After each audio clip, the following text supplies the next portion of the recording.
Ousmane Sonko lan lay àddu jëmale Arfan si wàllu diplomatie diggante France ak ki nga xam ne que moo di le Sénégal étant donné que am nañ fi président de la République concrètement mënul comprendre la réaction répondant à Macron jóge si ki nga xam ne que moo di Ousmane Sonko Arfan. Mais Abdoul Mbaye c'est un pur français. Il défend la France. Abdoul Mbaye c'est un pur français. C'est les marionnettes françaises. C'est les marionnettes françaises. Ousmane Sonko, il n'a rien dit de mal. Pourquoi l'attaquer? Si Abdoul Mbaye, excusez-moi, c'est pas Abdoul Mbaye, mais Abdoul Mbaye, si Abdoul Mbaye attaque Ousmane Sonko, qui est le premier ministre, Baneko, amul droit, warwon wax lolu, Diomaye mo wara wax lolu, c'est parce que Abdoul Mbaye est malhonnête. Il est malhonnête. C'est un marionnette français. Il est de la métropole. C'est des Français de costume noir. Non, mais c'est ça. Non, mais c'est non, enfin, je suis pas d'accord. Qui veut ce pays? Non, je suis pas d'accord avec toi. Qui veut ce Sénégal? Qui veut Sénégal? Qui veut le Sénégal? Qui veut l'Afrique? Dira Ousmane Sonko l'ol. Il est temps de se démarquer de l'impérialisme français. Le Sénégal doit défendre sa posture. L'Afrique doit défendre sa posture.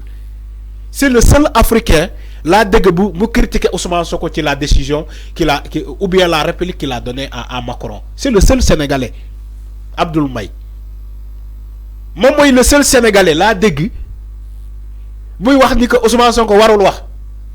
Il faut faire le round d'actualité. J'ai vu des journalistes qui ont commenté ça, d'ailleurs attaquer le régime. D'ailleurs, Faraldi attaquer le régime. Mais ces journalistes-là ont approuvé la réponse de Ousmane Sonko envers Macron.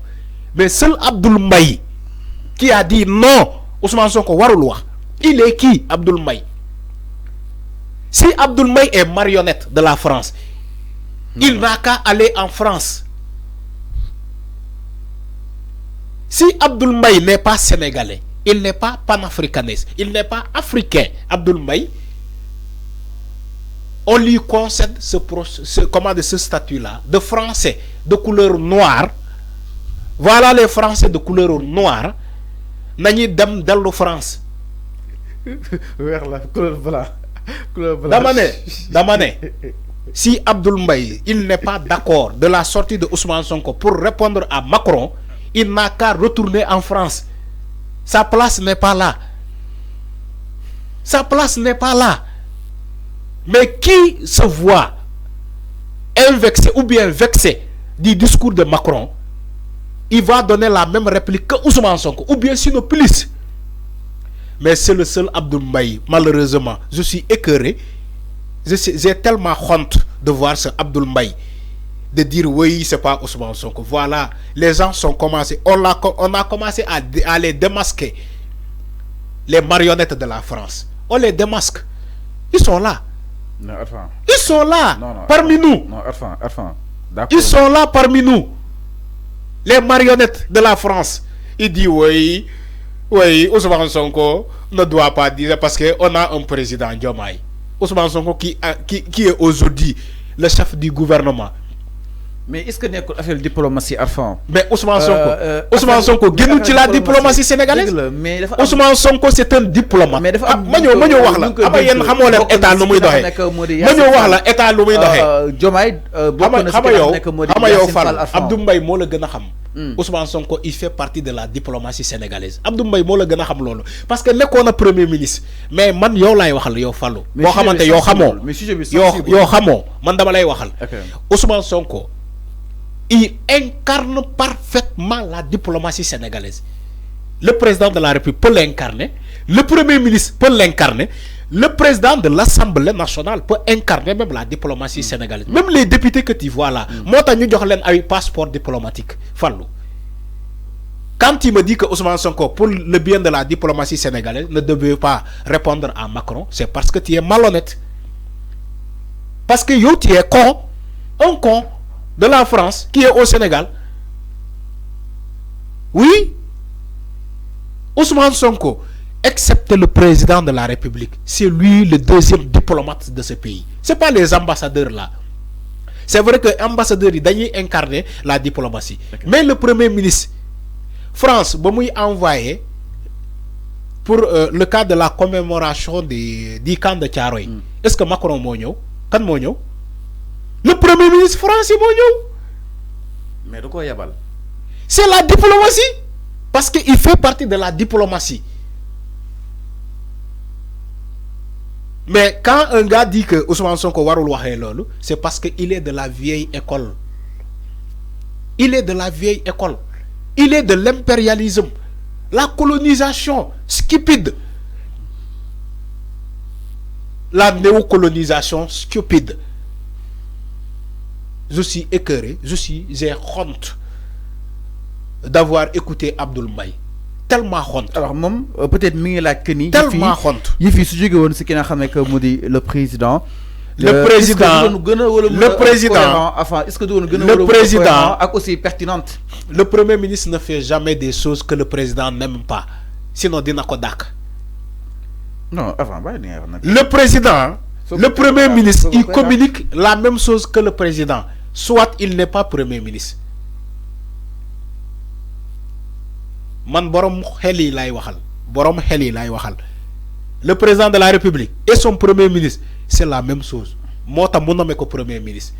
Si le premier ministre bu dem commencer à démarquer rek, ils sont pas dans la même longueur d'onde, mu génnee ko remplacer ko par keneen koo xamante ne dina défendre son bilan. leen dafa bëgg Diomaye toog si assisam en fait. Ousmane Sonko mooy Diomaye, Diomaye mooy Ousmane Sonko. C'est leur slogan. donc li mën a boobu ba léegi ñoom ñaar yi ñu ngi ci loolu. boobu ba léegi ñoom ñaar yi xaajale la nga jàpp ni. en dehors de Ousmane Sonko qui est le premier ministre dama lay wax benn exemple bu gën a simple. yow mii en tant que citoyen sénégalais, en tant que citoyen africain, Macron bu waxee loolu am nga droit répliquer. tontu Macron lu mu la neex.